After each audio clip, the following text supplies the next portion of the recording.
The Master at the houses of Balaram and Gurish Friday, April 24, 1885. Master and M. About 1 o'clock in the afternoon M. arrived at Balaram's house in Calcutta and found the Master asleep in the drawing room. One or two devotees resting near him. M began to fan the Master gently. A few minutes later Sri Ramakrishna woke up and sat on the bed with his clothes in a rather untidy condition. M saluted him and took the dust of his feet.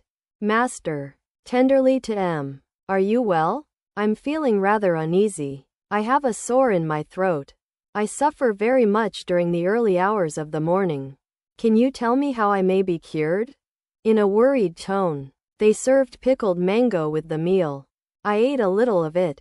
How is your wife? I noticed the other day that she was looking rather sickly. Give her soothing drinks to keep her nerves cool. M. Green coconut milk. Sir? Master. Yes. A drink made of sugar candy is also good. M. Since last Sunday I have been living at our house with my parents. Master. You have done well. It will be convenient for you to live at home. Since your parents live there, you won't have to worry so much about the family. While Sri Ramakrishna was talking, his mouth became dry. He said to M, like a child, I feel a dryness in my mouth. Do you all feel that way? M. To Jogin, is your mouth also drying up? Jogin, no. Perhaps it is due to the heat. Jogindra of Aryadaha was an intimate disciple of Sri Ramakrishna, and later, after the passing away of the Master, renounced the world. Sri Ramakrishna's clothes were still untidy. Some of the devotees smiled. Master, I look like a mother nursing her babies. All laugh. Well, my tongue is drying up. Shall I eat a pear or a jamrul? Baburam, let me get a jamrul for you. Master, you don't have to go out in this sun. M was still fanning the Master. Master, you may stop now. You have been fanning a long time. I am not tired, sir. Master, tenderly. No? M taught in a school in the neighborhood. He had a little recess at 1 o'clock, during which he visited Sri Ramakrishna. It was time for him to go back to the school.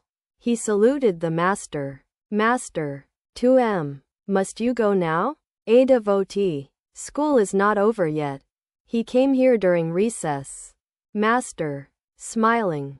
He is like a mother with 7 or 8 children. Day and night she is busy with her worldly duties. But now and then she makes time to serve her husband. M's school closed at 4 o'clock. He came back to Balaram's house and found the Master sitting in the drawing room. The devotees were arriving one by one. The younger Narain and Ram came. Narendra, too, was there. M saluted the Master and took a seat. The ladies sent a plate of halua for Sri Ramakrishna. Because of the sore in his throat he could not eat any hard food. Master, to Narendra, ah, this is nice stuff. Eat some. It is good. Eat some. Quote, all laugh. Dusk was coming on. Sri Ramakrishna was about to go to the house of Gurish, who had arranged a festival to celebrate the Master's coming. The Master came down from the 2nd floor of Balaram's house with M and a few other devotees. Near the gate he saw a beggar chanting the name of Rama. And he stood still. He fell into a meditative mood and remained standing a few minutes. He said to M, he sings well. A devotee gave the beggar 4 pice. Sri Ramakrishna entered Bozapara lane. Laughing, he said to M, what are these people saying? There comes Paramahamsa's battalion. What these fools say. Quote, all laugh. Sri Ramakrishna entered Gurish's house. The latter had invited a large number of devotees to join the festival. Many of them were present. They all stood up to receive the Master, who, smiling, took his seat. The devotees sat around him. Among them were Gurish, Mahamacharan, Ram, and Bhavanath, and also Baburam, Narendra, Jogin, the younger Narain, Chuni, Balaram, M, and the other devotees who had accompanied the master from Balaram's house. Master, to Mahamacharan, I said to Gurish about you. There is one very deep. You are only knee-deep. Now you must help me check up on what I said. I want to see you two argue. But don't compromise. Quote, all laugh. Gurish and Mahamacharan started their discussion. Soon Ram said, let them stop. Let us have some kirtan. Master, to Ram, no, no, this has a great deal of meaning. They are Englishmen. I want to hear what they say. Quote, discussion about divine incarnation. Mahamacharan contended that all could become Krishna by means of sadhana. Gurish said that Sri Krishna was an incarnation of God. However much a man practiced sadhana, he could never be an incarnation. Mahima, do you know what I mean? Let me give an illustration. The bel tree can become a mango tree if only the obstructions are removed. It can be done by the practice of yoga. Gurish, you may say whatever you like, but it cannot be done either by the practice of yoga or by anything else. Only a Krishna can become Krishna. If anybody has all the attributes of another person, Radha for instance, then he is none other than that person Radha herself. If I see in a person all the attributes of Krishna, then I shall conclude that I am seeing Krishna himself. Mahamacharan could not argue well. At last he had to accept Gurish's views. Mahima, to Gurish, yes, sir, both views are right. God has willed the path of knowledge. He has also willed the path of bhakti, pointing to Sri Ramakrishna, as he says. By different paths people ultimately reach one and the same goal. Master, aside to Mahima, you see, what I said was right, wasn't it? Mahima, yes, sir, as you say, both paths are right. Master, pointing to Gurish, haven't you noticed how deep his faith is? He forgot to eat his refreshments. Like a dog, he would have torn your throat if you hadn't accepted his view. But we have enjoyed the discussion. You two have known each other and I myself have learned many things. The musician arrived with his party and sat in the middle of the room. He was waiting for a sign from Sri Ramakrishna to begin the kirtan. The master gave his permission. Ram, to the master, please tell them what to sing. Quote, kirtan about Radha and Krishna. Master, what shall I suggest? After a little reflection, well, let them sing the prelude to the union of Radha and Krishna. The musician sang, my Gora, my treasure, the jewel among men, weeps as he chants Sri Radha's name and rolls on the ground. With fervent love he chants her name again and again. The tears stream from his love-filled eyes. Once more he rolls upon the ground. As chanting her name he faints away. The hair on his body stands on end. His tongue can lisp but a single word.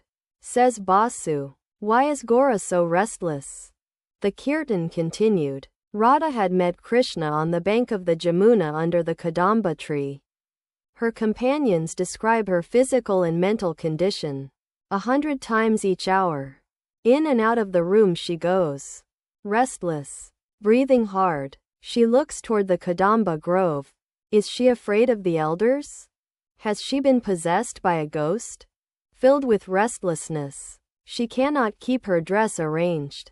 Her jewels have fallen off. She trembles every now and then. Alas, she is so young. A princess born, and a wife besides. What is it that she craves? We do not understand her mind, but we can guess her hand is reaching out to catch the moon. Humbly says Chandidas, Radha has fallen in Krishna's trap. The kirtan went on. Radha's friends say to her, tell us, O Radha of comely face, tell us what it is that ails you. Why has your mind wandered away? Why do you claw the earth in frenzy? Tell us why your golden skin has taken the ashy hue of cinders. From your body the scarlet cloth has dropped unheeded to the ground.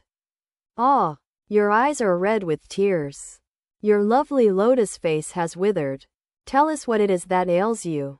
lest our hearts should break with grief. Radha says to her friends, I long for the sight of Krishna's face. The musician sang again. Hearing Krishna's flute, Radha has gone mad. She says to her friends, who is the sorcerer that dwells in the Kadamba grove? His flute notes suddenly enter my ears and strike a chord in my heart, piercing my very soul. They slay my dharma and drive me mad, with restless mind and streaming eyes. Alas, I can scarcely breathe. How he plays his magic flute, whose music thrills my soul. Because he is out of my sight, my heart expires. I cannot stay home. My soul yearns for him. Racked with pain, it longs to see him once more. Says Uddhava Das, but you will die, O Radha, when you behold him.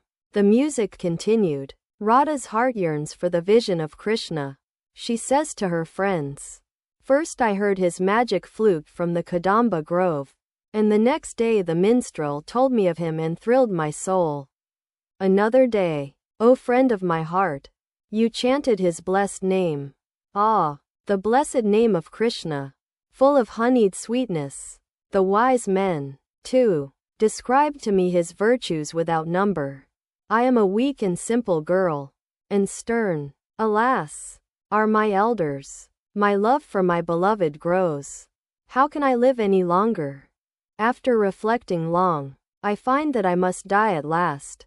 Can you not tell me a way, O friend, by which I may meet my Krishna? As Sri Ramakrishna heard the line, ah, the blessed name of Krishna, full of honeyed sweetness.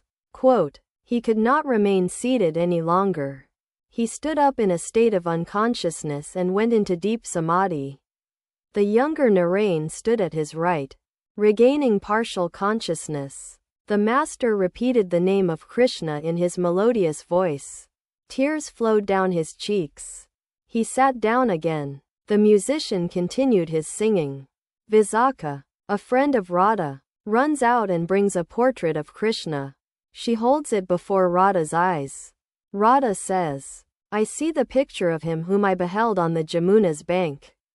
Ever since then I have been in this plight. I see the picture of him whom I beheld on the Jamuna's bank. The name Visakha spoke is the name of him who is painted here. He who played on the flute is the beloved of my soul.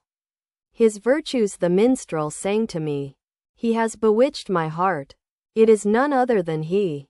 So saying, Radha falls in a swoon, restored to her senses by her friends. At once she says to them, show me him, O friends, whom I saw reflected in my soul. And they promise her that they will.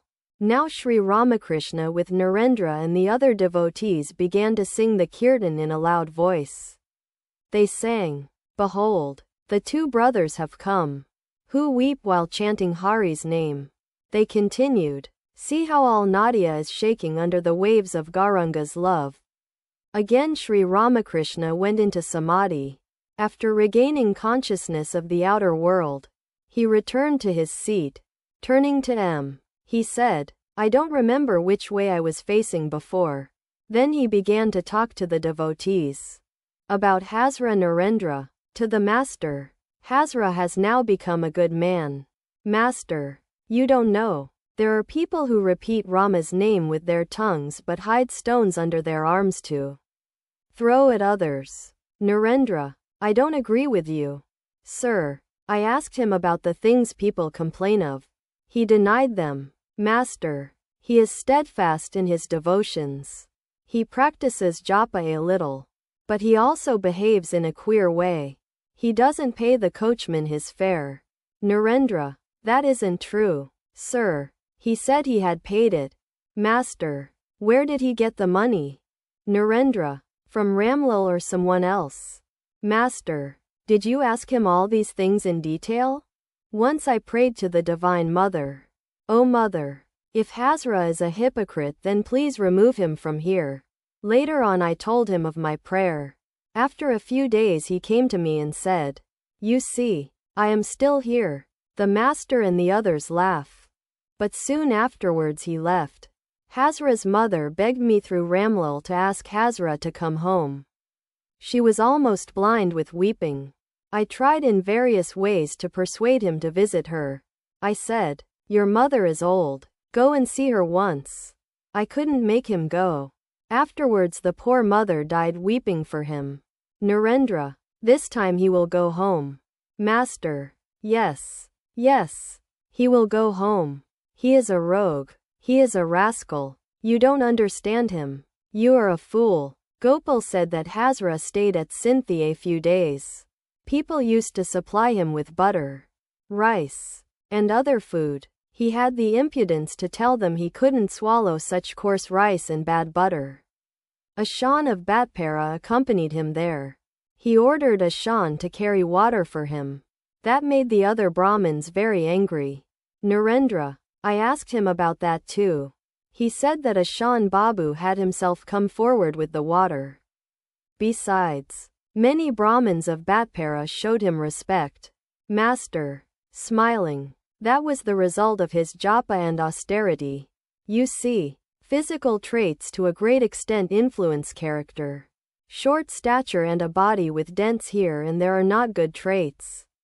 People with such traits take a long time to acquire spiritual knowledge. Bhavanath, let us stop talking about these things. Master, don't misunderstand me. To Narendra, you say you understand people. That is why I am telling you all this. Do you know how I look on people like Hazra? I know that just as God takes the form of holy men, so he also takes the form of cheats and rogues. To Mahamacharan, what do you say? All are God. Mahima, yes, sir, all are God. Gurish, to the Master, sir, what is Akangi Prema? Master, it means one-sided love. For instance, the water does not seek the duck, but the duck loves water. There are other kinds of love, Sadharani, Samanjasa, and Samartha. In the first, which is ordinary love, the lover seeks his own happiness. He doesn't care whether the other person is happy or not. That was Chandravali's attitude toward Krishna. In the second, which is a compromise, both seek each other's happiness. This is a noble kind of love. But the third is the highest of all.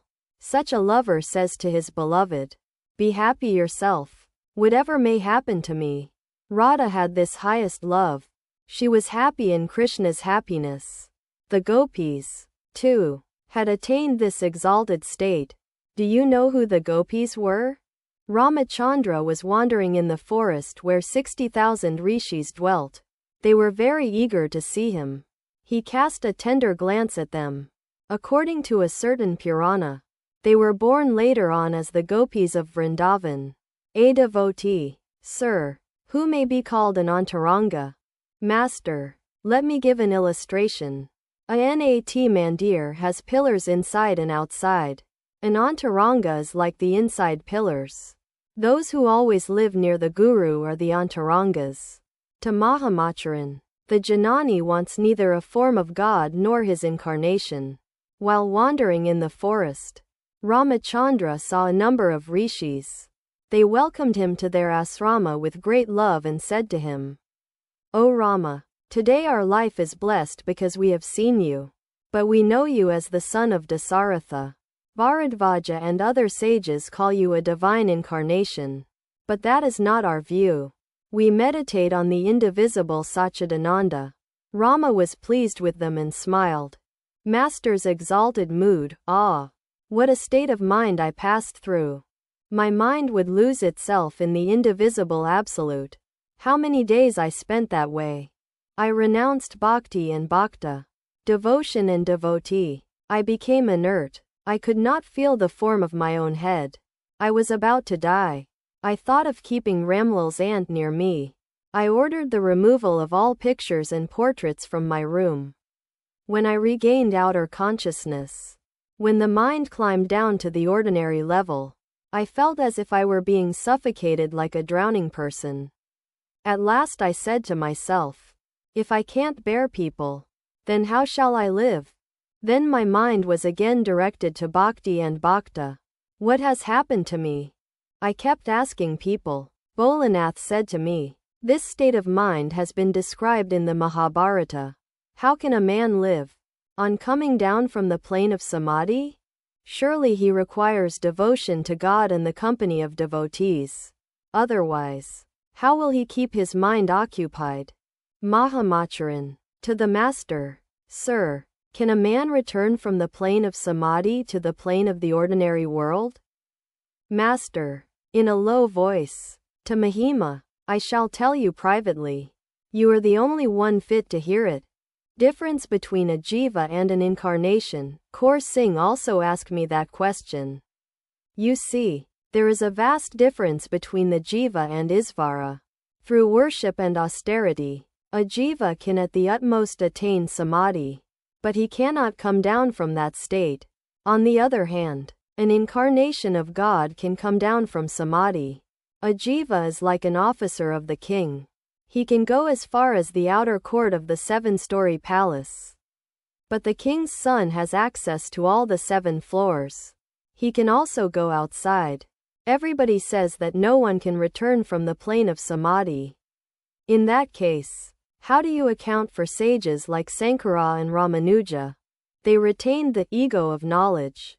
Mahima. That is true, indeed. Otherwise, how could they write books? Master. Again, there are the instances of sages like Prahlada, Narada, and Hanuman. They too retained bhakti after attaining samadhi. Mahima. That is true, sir. Quote, divine knowledge destroys egotism. Master.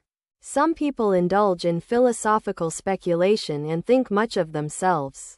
Perhaps they have studied a little Vedanta. But a man cannot be egotistic if he has true knowledge. In other words, in samadhi man becomes one with God and gets rid of his egotism. True knowledge is impossible without samadhi. In samadhi man becomes one with God. Then he can have no egotism. Do you know what it is like? Just at noon the sun is directly overhead. If you look around, then you do not see your shadow. Likewise, you will not find the shadow of ego after attaining knowledge. Samadhi, the ego after God vision, but if you see in anyone a trace of I consciousness after the attainment of true knowledge, then know that it is either the ego of knowledge, or the ego of devotion, or the servant ego. It is not the ego of ignorance. Again, jnana and bhakti are twin paths. Whichever you follow, it is God that you will ultimately reach. The jnani looks on God in one way and the bhakta looks on him in another way. The God of the jnani is full of brilliance, and the God of the bhakta full of sweetness. Bhavanath was seated near the Master, listening to these words. Bhavanath. To the Master. Sir, I have a question to ask. I don't quite understand the Kandi.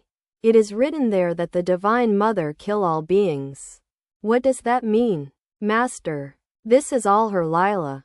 Her sportive pleasure. That question used to bother me too.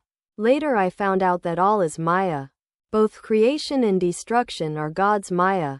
Gurish conducted Sri Ramakrishna and the devotees to the roof, where the meal was served. There was a bright moon in the sky. The devotees took their seats. The Master occupied a seat in front of them. All were in a joyous mood. Sri Ramakrishna was beside himself with joy at the sight of Narendra. The beloved disciple sat in the front row.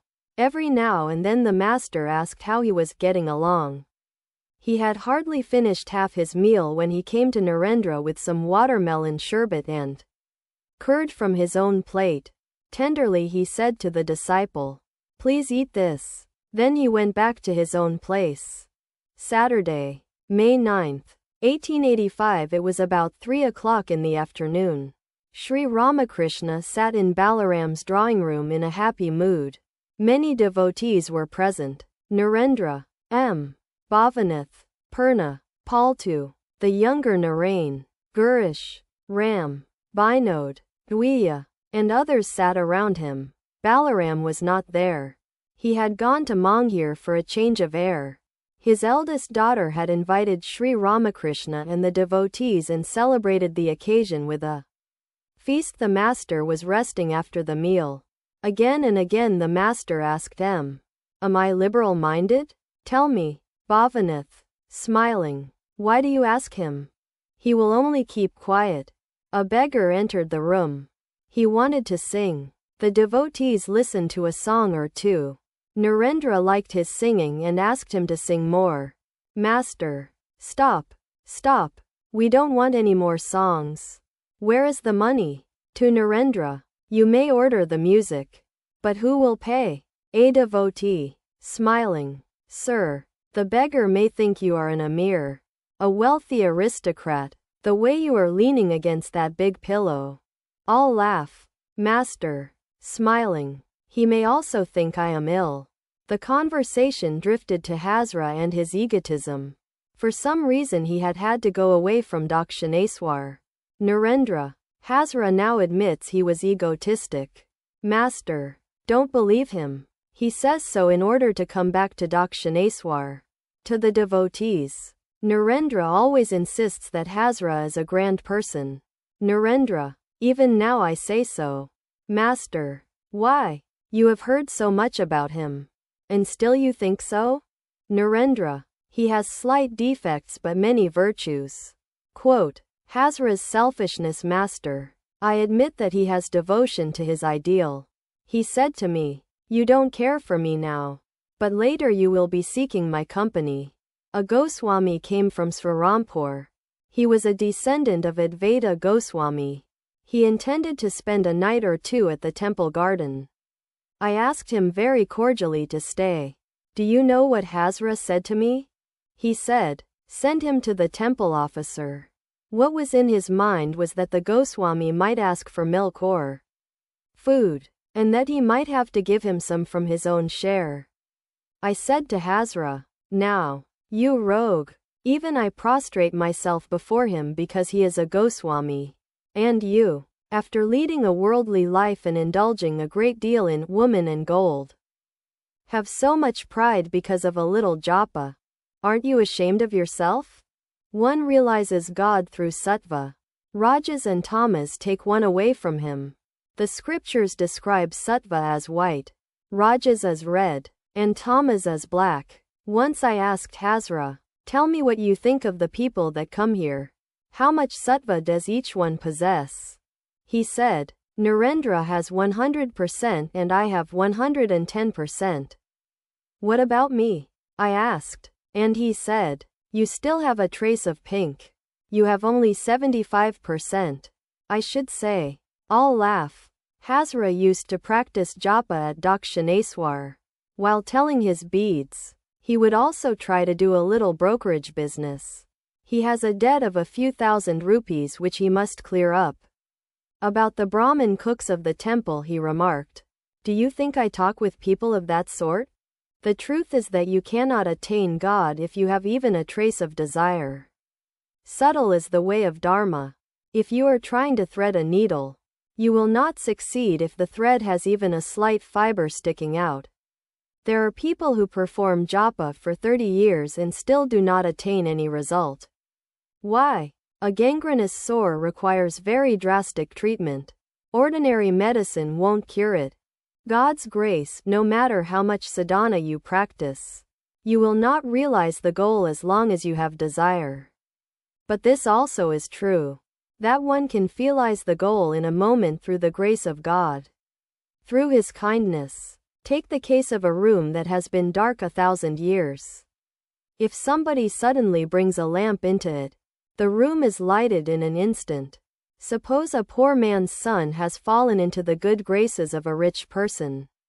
He marries his daughter. Immediately he gets an equipage, clothes, furniture, a house, and other things. A devotee, "Sir, how does one receive God's grace?"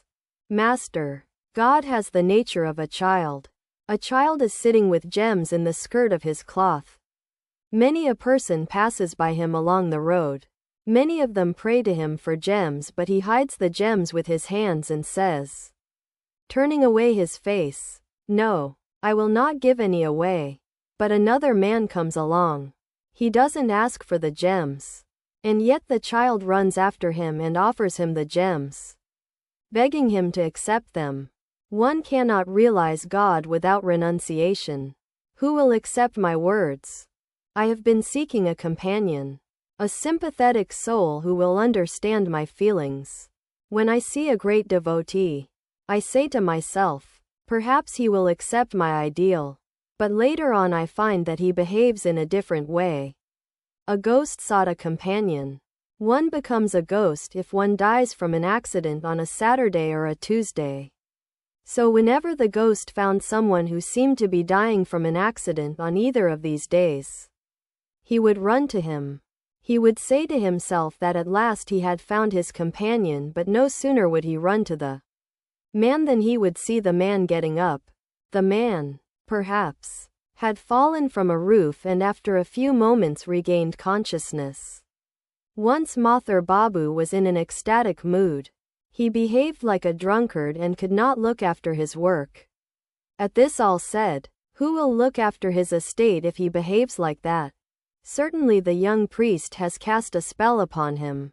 During one of Narendra's early visits I touched his chest and he became unconscious. Regaining consciousness, he wept and said, "Oh, why did you do that to me? I have a father. I have a mother. This I and mine spring from ignorance." Unreality of all worldly relationships, a guru said to his disciple. The world is illusory. Come away with me. But, revered sir, said the disciple, my people at home, my father, my mother, my wife love me so much. How can I give them up? The guru said, no doubt you now have this feeling of I and mine, and say that they love you. But this is all an illusion of your mind. I shall teach you a trick, and you will know whether they love you truly or not. Saying this, the teacher gave the disciple a pill and said to him, swallow this at home. You will appear to be a corpse, but you will not lose consciousness. You will see everything and hear everything. Then I shall come to your house and gradually you will regain your normal state. The disciple followed the teacher's instructions and lay on his bed like a dead person. The house was filled with loud wailing. His mother, his wife, and the others lay on the ground weeping bitterly. Just then a Brahmin entered the house and said to them, what is the matter with you? This boy is dead. They replied. The Brahmin felt his pulse and said, how is that? No, he is not dead. I have a medicine for him that will cure him completely. The joy of the relatives was unbounded. It seemed to them that heaven itself had come down into their house. But, said the Brahmin, I must tell you something else. Another person must take some of this medicine first and then the boy must swallow the rest, but the other person will die. I see he has so many dear relatives here. One of them will certainly agree to take the medicine. I see his wife and mother crying bitterly. Surely they will not hesitate to take it. At once the weeping stopped and all sat quiet. The mother said, well, this is a big family. Suppose I die, then who will look after the family? She fell into a reflective mood. The wife, who had been crying a minute before and bemoaning her ill luck, said, well, he has gone the way of mortals. I have these 2 or 3 young children. Who will look after them if I die? The disciple saw everything and heard everything. He stood up at once and said to the teacher, let us go. Revered sir, I will follow you. All laugh. Another disciple said to his teacher, revered sir, my wife takes great care of me. It is for her sake that I cannot give up the world. The disciple practiced Hatha Yoga. The teacher taught him, too, a trick to test his wife's love. One day there was a great wailing in his house. The neighbors came running and saw the Hatha Yogi seated in a posture, his limbs paralyzed and distorted. They thought he was dead. His wife fell on the ground, weeping piteously. Oh, what has befallen me? How have you provided for our future? Oh, friends, I never dreamt I should meet such a fate. In the meantime the relatives and friends had brought a cot to take the corpse out. But suddenly a difficulty arose as they started to move it. Since the body was twisted and stiff, it could not be taken out through the door. A neighbor quickly brought an axe and began to chop away the door frame. The wife was crying bitterly. When she heard the sound of the axe, she ran to the door. "What are you doing, friends?" she asked, still weeping. The neighbor said, "We can't take the body out, so we are chopping away the door frame." "Please," said the wife, "don't do any such thing. I am a widow now. I have no one to look after me. I have to bring up these young children. If you destroy this door, I shall not be able to replace it." Friends, death is inevitable for all, and my husband cannot be called back to life. You had better cut his limbs. The Hatha yogi at once stood up. The effect of the medicine had worn off.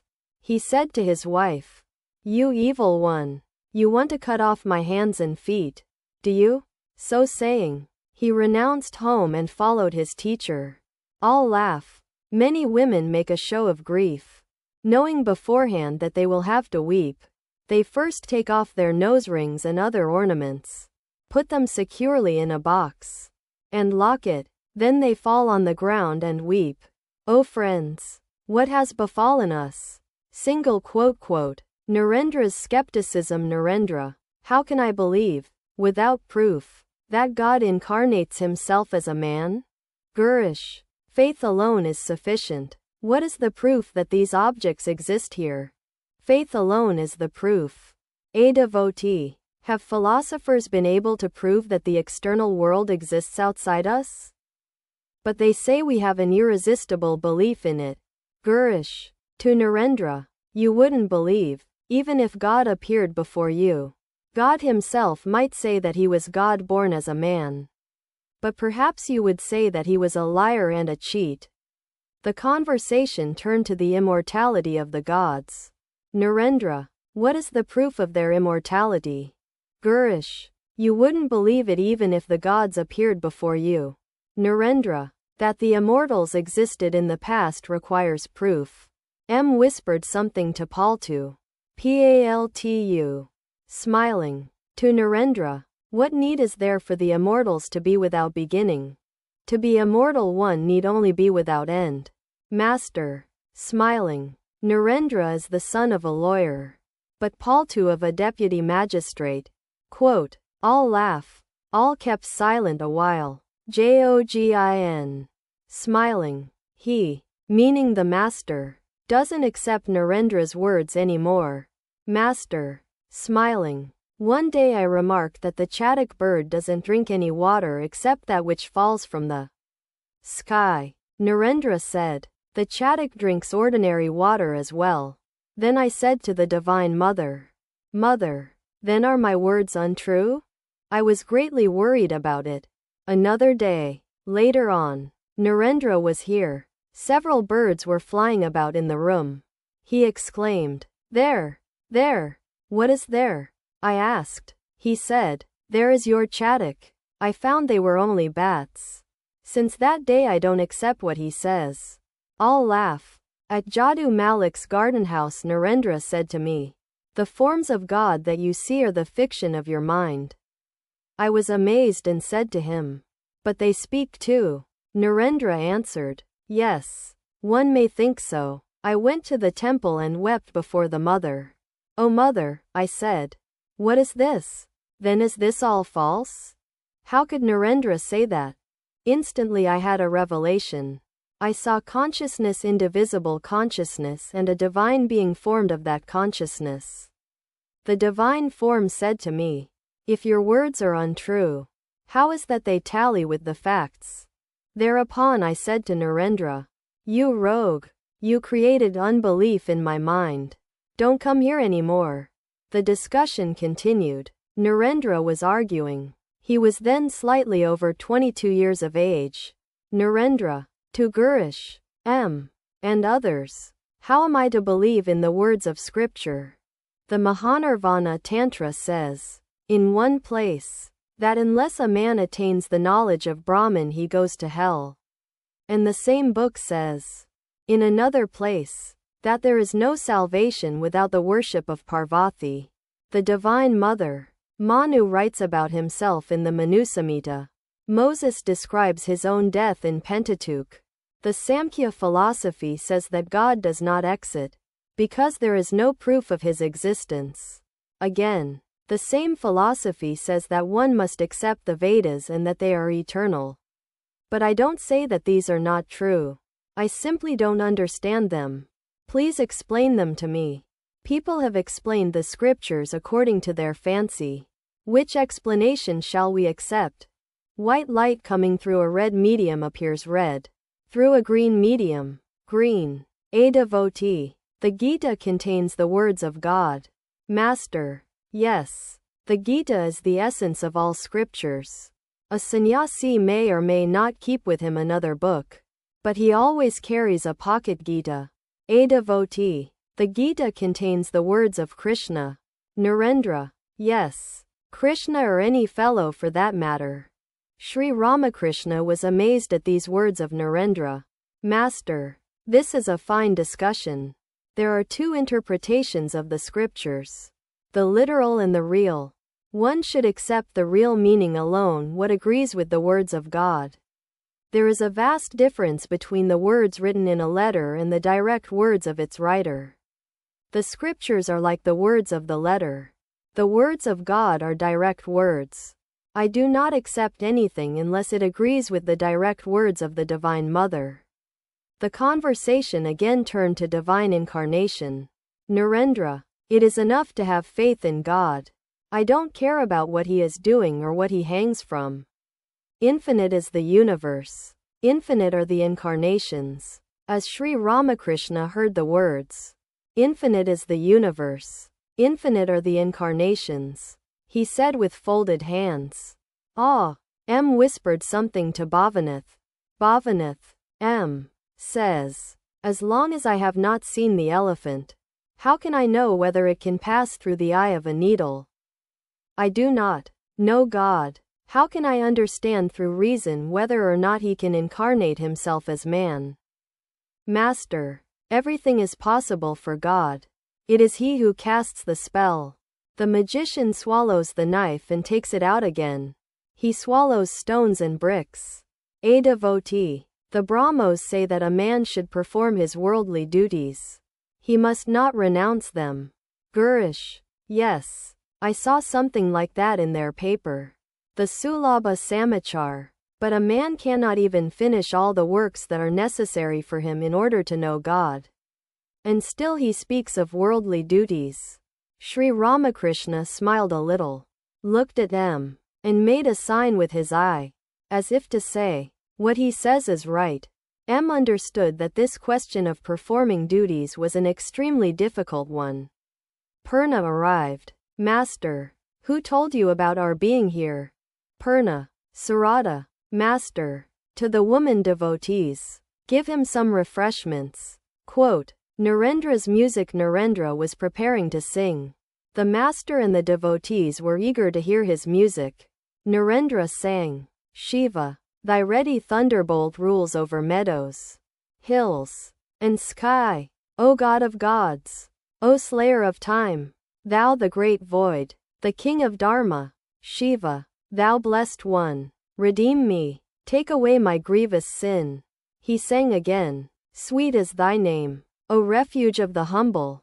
It falls like sweetest nectar on our ears and comforts us. Beloved of our souls. Again. Why, O mind, do you never call on him who takes away all fear of danger? Tricked by delusion you forget yourself. Enamored of the world's bleak wilderness. Alas, what mockery is here. Comrades and wealth you cannot always keep. Take care lest you forget him quite. Give up the false, O mind. Adore the real, and all the grief will vanish from your life. Keep my good counsel in your heart. With sounding voice proclaim Lord Hari's name and cast away your false desires. If you would cross the ocean of this life, surrender to him body, mind, and soul, and worship him with trusting love. Paltu. Won't you sing that one? Narendra. Which one? Paltu. When I behold thy peerless face, Narendra sang. When I behold thy peerless face, beaming with love, a Lord, what fear have I of earthly woe or of the frown of sorrow? As the first ray of the dawning sun dispels the dark, so too, Lord, when thy blessed light bursts forth within the heart, it scatters all our grief and pain with sweetest balm. When on thy love and grace I ponder, in my heart's deepest depths, tears of joy stream down my cheeks beyond restraining. Hail, gracious Lord! Hail, gracious One! I shall proclaim thy love. May my life breath depart from me as I perform thy works. At M's request Narendra sang again. And many of the devotees listening with folded hands. Be drunk, O mind, be drunk with the wine of heavenly bliss. Roll on the ground and weep, chanting Hari's sweet name. Narendra sang again. Meditate, O my mind, on the Lord Hari, the stainless one, pure spirit through and through. How peerless is the light that in him shines. How soul-bewitching is his wondrous form. How dear is he to all his devotees. He sang another song. This universe, wondrous and infinite, O Lord, is thy handiwork, and the whole world is a treasure house full of thy beauty and grace. The stars glisten, innumerable, like gems on a necklace of gold. How can the myriad suns and moons ever be numbered above? The earth is glowing with grain and gold, thine ever-brimming store, uncounted stars. O God, sing forth, blessed, blessed art thou. Then he sang. Upon the tray of the sky blaze bright the lamps of sun and moon. Like diamonds shine the glittering stars to deck thy wondrous form. He continued, fasten your mind, O man, on the primal Purusha, who is the cause of all causes. The stainless one, the beginningless truth as prana, he pervades the infinite universe. The man of faith beholds him living, resplendent, the root of all. At Narayan's request Narendra sang. Come, come, mother, doll of my soul, my heart's delight, in my heart's lotus come and sit, that I may see thy face. Alas, sweet mother, even from birth I have suffered much, but I have borne it all. Thou knowest, gazing at thee, open the lotus of my heart. Dear mother, reveal thyself there. Then Narendra sang a song of his own choice. In dense darkness, O mother, thy formless beauty sparkles. Therefore the yogis meditate in a dark mountain cave. As Sri Ramakrishna heard this soul-enthralling song, he went into samadhi. Narendra again sang. Be drunk, O mind, be drunk with the wine of heavenly bliss. The master was in samadhi. He was sitting on a pillow, dangling his feet, facing the north and leaning against the wall. The devotees were seated around him. In an ecstatic mood Sri Ramakrishna talked to the Divine Mother. He said, I shall take my meal now. Art thou come? Hast thou found thy lodging and left thy baggage there and then come out? He continued, I don't enjoy anybody's company now. Why should I listen to the music? Mother? That diverts part of my mind to the outside world. The master was gradually regaining consciousness of the outer world. Looking at the devotees he said, Years ago I used to be amazed to see people keeping kai fish alive in a pot of water. I would say, how cruel these people are. They will finally kill the fish.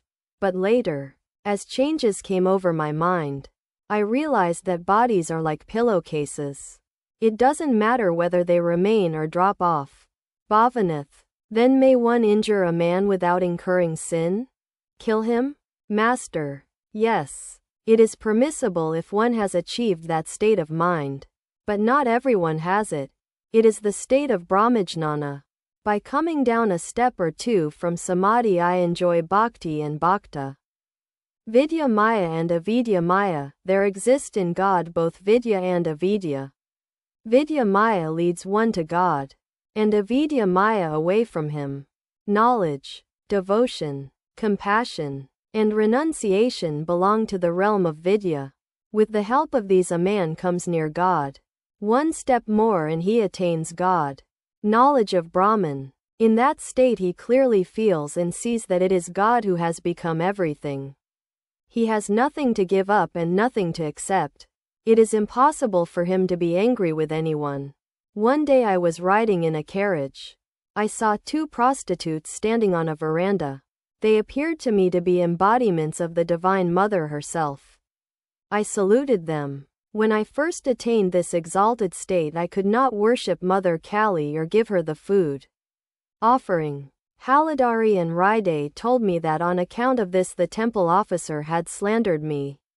But I only laughed. I wasn't in the least angry. Attain Brahmajnana and then roam about enjoying God's Lila. A holy man came to a town and went about seeing the sights.